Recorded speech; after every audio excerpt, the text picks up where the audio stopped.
I've been hunting in the forests of Montana my entire life. But there's one night I wish I could forget, because whatever we saw out there, it wasn't an animal, and it definitely wasn't human. This happened back in November 2022. Me and my cousin Jake decided to go on a weekend hunting trip just outside a small town in Montana. We'd been there before. It was quiet, remote, and perfect for deer hunting. No signal, no people, just miles of forest. We set up camp about a mile away from an old logging trail. It was already getting dark, so we started a fire, ate some canned food, and planned to wake up early for the hunt. That's when Jake mentioned something weird. He said he kept feeling like someone was watching us while we were setting up. I brushed it off, told him it was probably just nerves. Around midnight, I woke up to a sound. It wasn't loud, just footsteps, slow, circling the tent. At first, I thought it was an animal, maybe a deer or a coyote. But then I noticed something that didn't make sense. The steps sounded too heavy, and they stopped, right outside my side of the tent. I held my breath, listening. Then I heard something that still gives me chills. A faint whisper. I couldn't make out the words, but it sounded like someone trying to mimic a voice. I shook Jake awake. He heard it too. We grabbed our rifles and slowly unzipped the tent. The fire had almost died out. The woods were completely dark. We shined our flashlights around. Nothing. No animals. No people. But then Jake froze. He pointed toward the trees, about 30 feet away. There was something standing between the trunks. It was tall, way taller than any person should be, and it wasn't moving, just watching us. I tried to focus my flashlight on it, but every time I did, it would step slightly behind a tree, like it didn't want to be seen clearly. Then it did something I'll never forget.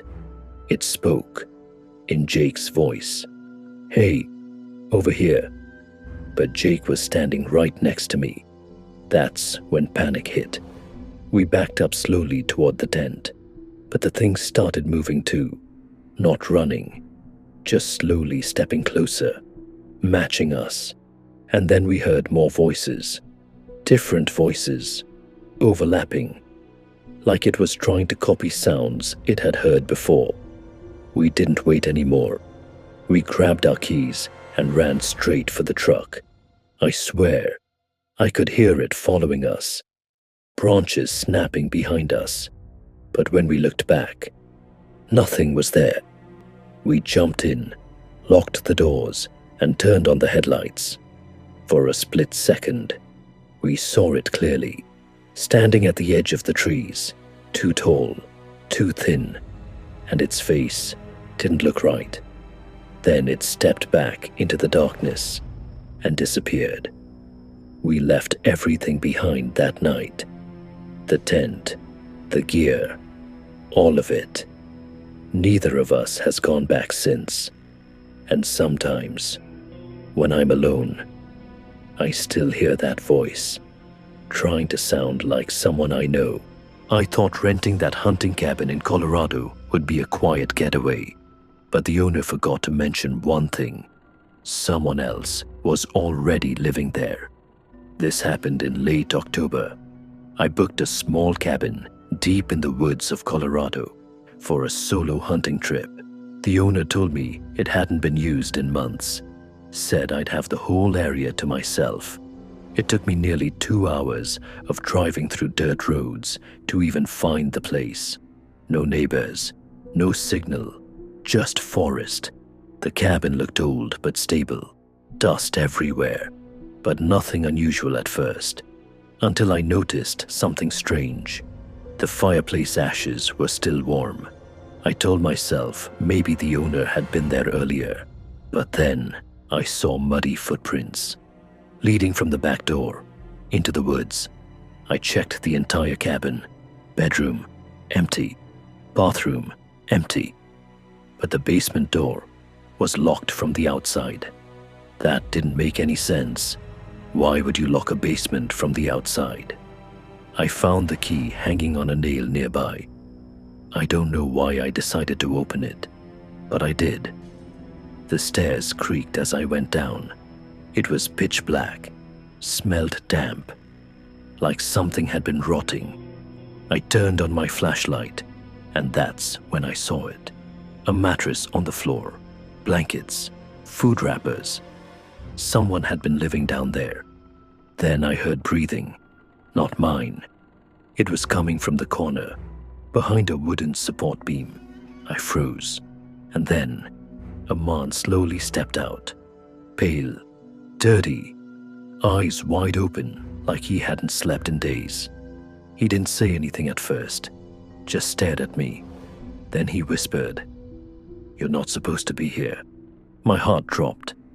I backed up slowly, but he started walking toward me. Not fast, just steady. I turned and ran up the stairs, slamming the basement door behind me. I didn't even grab my stuff. I just ran straight to my truck.